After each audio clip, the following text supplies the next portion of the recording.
Hi, I'm Frank Plagerman. I'm going to make a difference in our world tomorrow by founding a non-profit committed to world tolerance and understanding.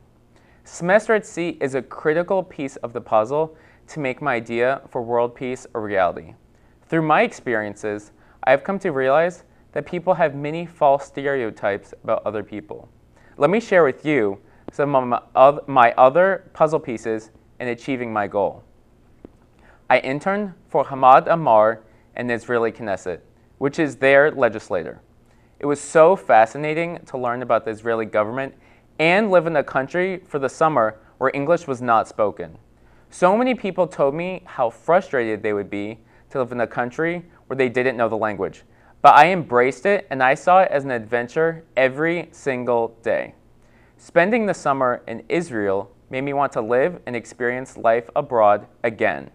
I ended up going to one of the best schools for political science majors, Sciences Po in France. Landing in Paris and navigating how to get to my small French town was a quest. When I showed up to my dorm, they told me it was closed. Come back in 2 days. Nevertheless, I didn't worry and I figured out the situation. Not knowing what will happen is all the fun. I had a great time learning about French culture and political science at such a great institution. The summer after my study abroad was the most amazing ever.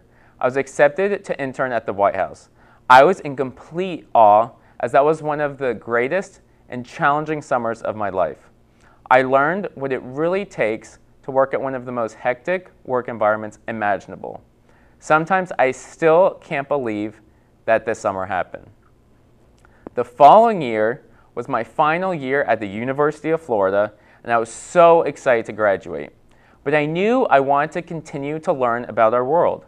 The summer after my graduation, I lived in Turkey by participating in the Critical Language Scholarship with the United States Department of State. It was so remarkable to live with a Turkish family and to live in a Muslim country. Beni zani çok seviyorum ve o çok ilginç, which means in Turkish, I like the call to prayer, and it is very interesting. I was captivated with everything about the country. Even though I spent the summer learning Turkish, I planned one day to be involved with the negotiations with the Israeli-Arab conflict in a future career. This would be possible because Turkey is often the middleman between Israel and other Muslim countries in the region. I am so excited to embark on a journey of the lifetime, 112 days, 15 cities, 12 countries. Help me make my dream a reality. My lifelong goal would be for me to create a nonprofit to promote peace and tolerance. There are so many false beliefs in this world, and I believe it is a barrier to us becoming a closer one. It would make that step towards world peace an easier one.